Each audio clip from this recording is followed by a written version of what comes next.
أعوذ بالله من الشيطان الرجيم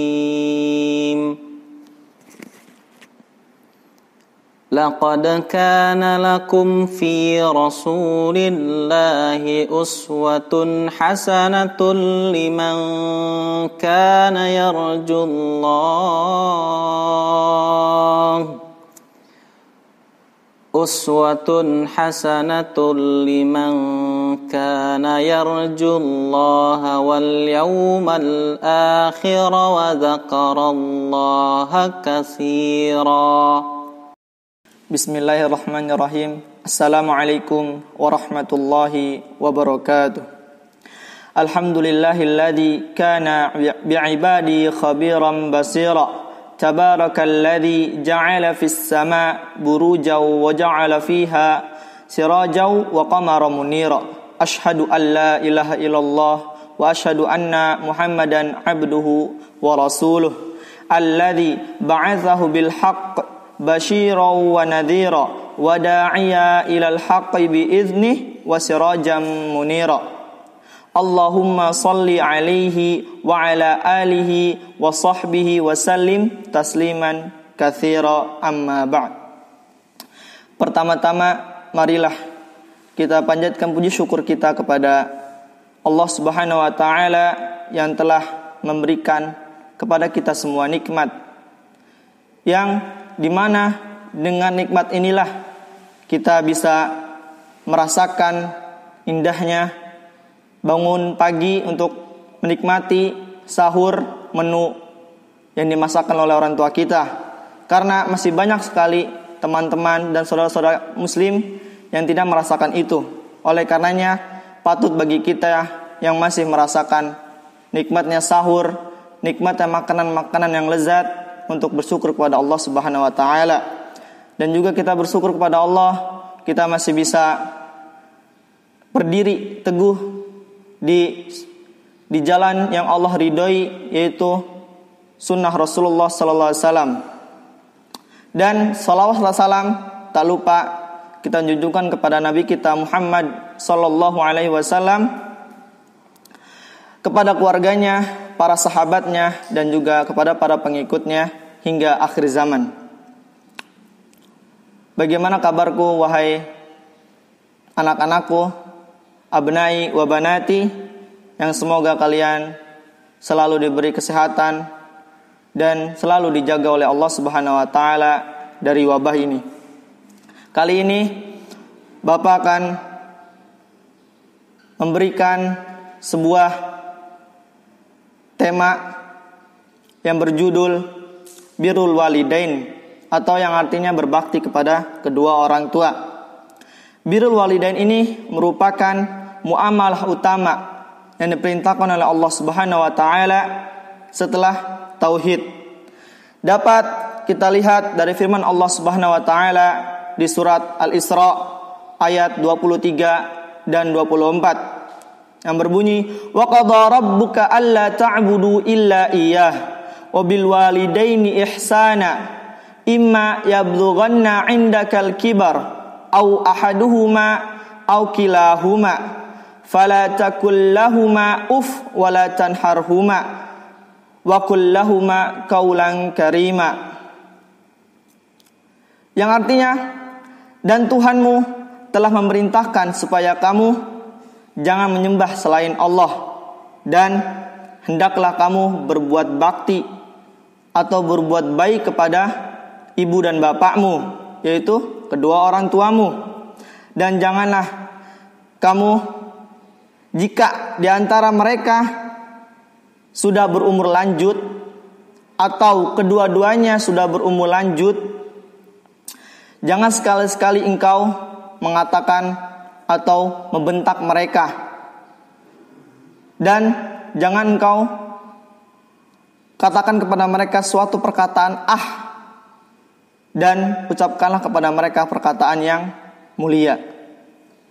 Kemudian di ayat selanjutnya, waqfid lahuma janahadz-dzulli minar rahmah wa qur rabbirhamhuma kama rabbayani shaghira. Dan hendaklah dirimu terhadap mereka dengan penuh kasih sayang dan ucapkanlah, wahai Tuhanku, kasihanilah mereka, yaitu bapak dan ibuku, sebagaimana mereka berdua mengasihaniku di waktu aku kecil. Dari dua firman Allah Subhanahu wa taala ini kita dapat mengetahui bahwa Allah Subhanahu wa taala memerintahkan kita agar kita jangan sekali-sekali menyembah kepada selain Allah Subhanahu wa taala, karena Allah lah Sang Pencipta satu-satunya yang berhak kita sembah. Dan Allah Subhanahu wa taala juga memerintahkan kepada kita untuk berbuat bakti kepada mereka. Kemudian Allah Subhanahu wa taala juga memerintahkan kita ketika mereka sudah tua, ketika mereka sudah berumur lanjut, jangan sekali-sekali kita membentak mereka. Walaupun dengan perkataan yang mungkin itu perkataan yang derajat paling rendah di antara perkataan-perkataan yang buruk. Oleh karenanya jangan sampai kita menyakiti hati orang tua kita. Kemudian Allah Subhanahu wa taala juga memerintahkan kepada kita agar kita terus berbuat bakti kepada kedua orang tua kita.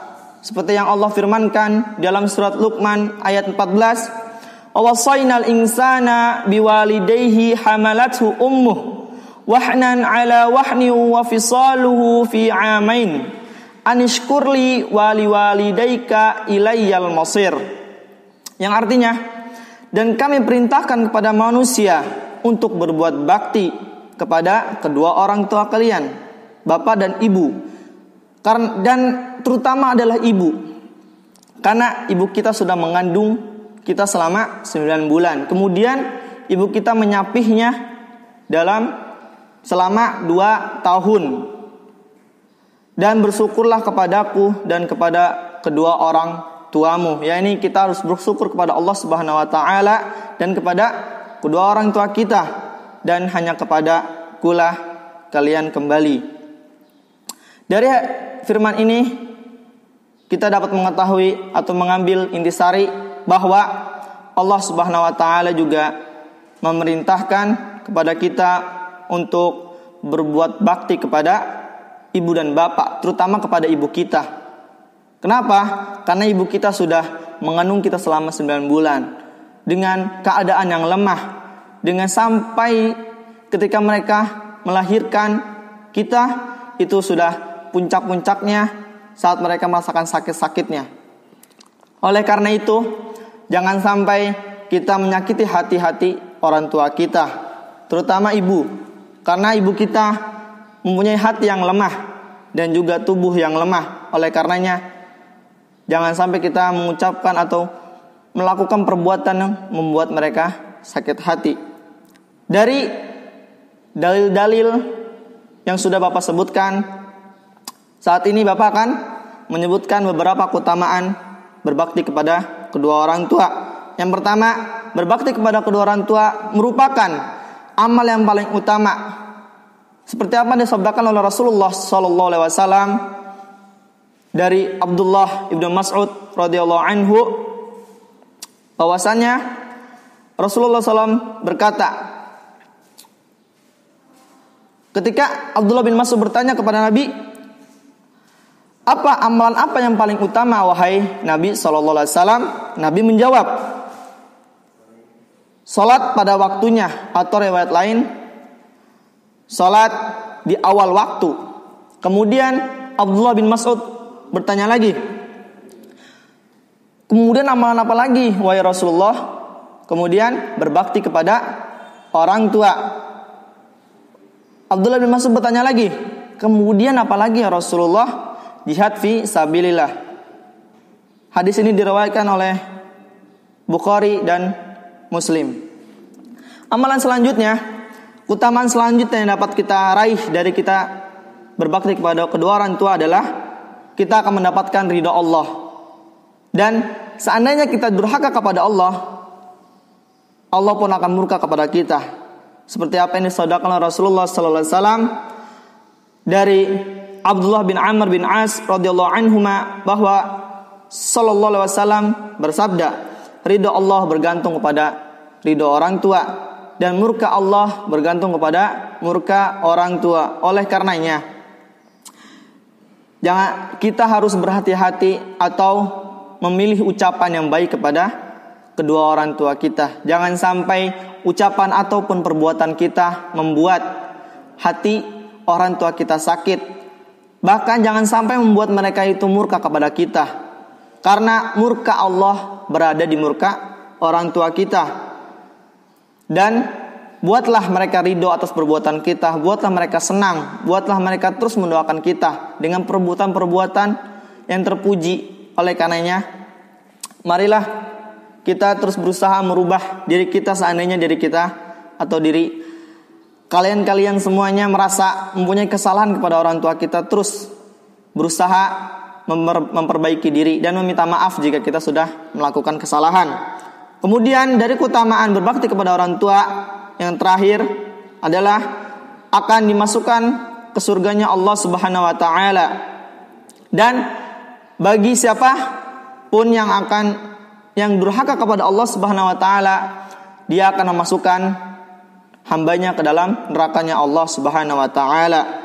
Oleh karena itu, seperti apa yang tadi Bapak katakan dari sabda Rasulullah SAW, ketika orang tua kita ridho, maka Allah pun akan ridho dan akan memasukkan kita ke dalam surganya. Dan apabila kita durhaka atau menyakiti hati orang tua kita, maka Allah pun akan murka dan Allah pun akan memasukkan seorang hambanya ke dalam nerakanya Allah Subhanahu wa taala. Di sini Bapak juga akan menyebutkan beberapa bentuk-bentuk yang masih banyak sekali teman-teman atau anak-anak sekalian yang melakukan hal ini, yang mungkin membuat hati seorang ibu atau bapak itu merasakan sakit dalam hatinya. Kali ini Bapak akan menyebutkan beberapa bentuk durhaka yang dapat memasukkan kita ke dalam nerakanya Allah Subhanahu wa taala. Yang pertama, ketika kita menimbulkan gangguan terhadap orang tua, baik berupa perkataan ataupun perbuatan yang membuat orang tua kita sedih ataupun sakit hati. Oleh karenanya, seperti Bapak sudah katakan berkali-kali tadi di awal, jangan sampai kita melakukan perbuatan atau mengatakan suatu perkataan yang membuat orang tua kita sakit hati. Yang kedua, jangan sekali-sekali kita berkata atau is atau cih. Mungkin itu adalah perkataan yang paling rendah.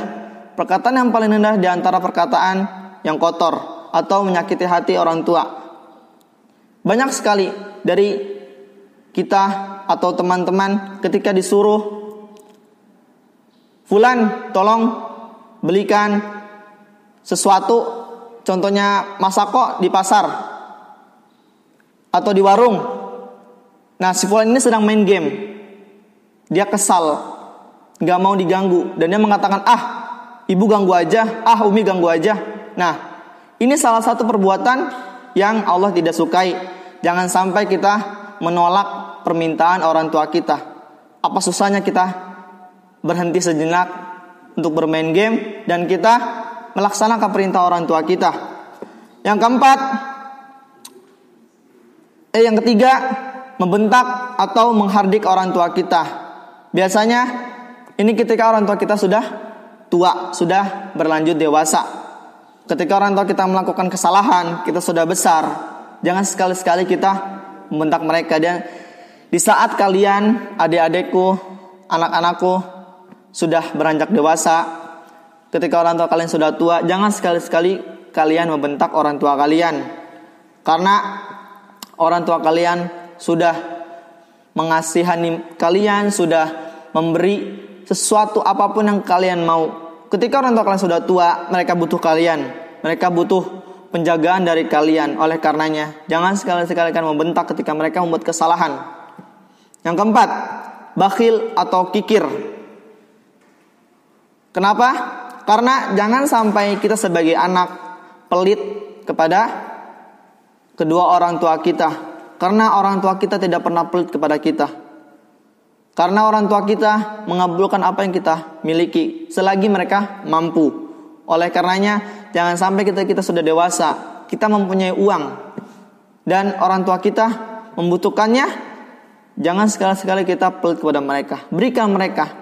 Mau mereka meminta ataupun tidak, berikan mereka sedikit rezeki kita. Bisa jadi ketika kita memberikan rezeki kepada mereka, itu salah satu sedekah kita dan kita mendapatkan rezeki yang berkah dan juga bertambah. Yang kelima, jangan memasang muka masam kepada ibu dan bapak kita. Ketika kita dinasihati, ketika kita disuruh oleh orang tua kita, diminta pertolongan orang tua kita dan kita tidak mau, dan kita memasang muka masam, itu akan membuat hati orang tua kita merasa sakit. Apalagi ketika kita sudah jalan menerima permintaannya, tapi dengan muka masam, di jalan kita ngedumel, nah itu sudah Allah itu maha tahu. Oleh karenanya jangan sampai ketika kita disuruh, diminta tolong oleh orang tua kita, jangan sampai kita merasa terpaksa, tapi kita harus merasa bahwa ini adalah pahala bagi kita. Bisa jadi kita hari ini belum dapat pahala, belum melakukan apa-apa nih, dan orang tua kita memberikan jalan agar kita mendapatkan pahala itu. Karena kita tidak tahu dari sholat kita, dari ibadah kita mana yang belum diterima, mana yang sudah diterima oleh Allah Subhanahu Wa Taala. Oleh karena itu, teruslah kita mencari celah untuk kita mendapatkan pahala. Yang keenam, menyuruh orang tua kita untuk membersihkan rumah. Ini biasanya terjadi ketika nanti anak-anak abnai wa banati, ketika kalian sudah tua, ketika kalian sudah dewasa dan orang tua kalian sudah tua, jangan sekali-sekali kalian menyuruh orang tua kita untuk bersih-bersih rumah. Dan jika kalian sudah mempunyai kamar sendiri, yang sekarang sudah mempunyai kamar sendiri, kalian harus berusaha mandiri. Yang sudah kelas 4, 5, dan 6, berusaha beres-beres rumah sendiri. Jangan nyuruh orang tua, jangan minta tolong kepada orang tua kita. Coba buat orang tua kita bahagia. Jadi dari kebahagiaan orang tua, maka Allah pun akan ridho kepada kita. Yang ketujuh, menyebutkan aib-aib orang tua kita kepada orang lain. Ini salah satu perkara ghibah. Itu juga salah satu yang dilarang oleh Allah Subhanahu Wa Taala. Dan kali ini Bapak juga akan menyebutkan bentuk-bentuk bakti kita kepada orang tua kita. Yang pertama, bergaul kepada kedua orang tua kita dengan perbuatan atau dengan pergaulan yang baik, dengan cara yang baik, dengan cara yang Allah sukai. Dan yang kedua, berkata kepada keduanya, kepada ibu dan bapak kita dengan perkataan yang baik.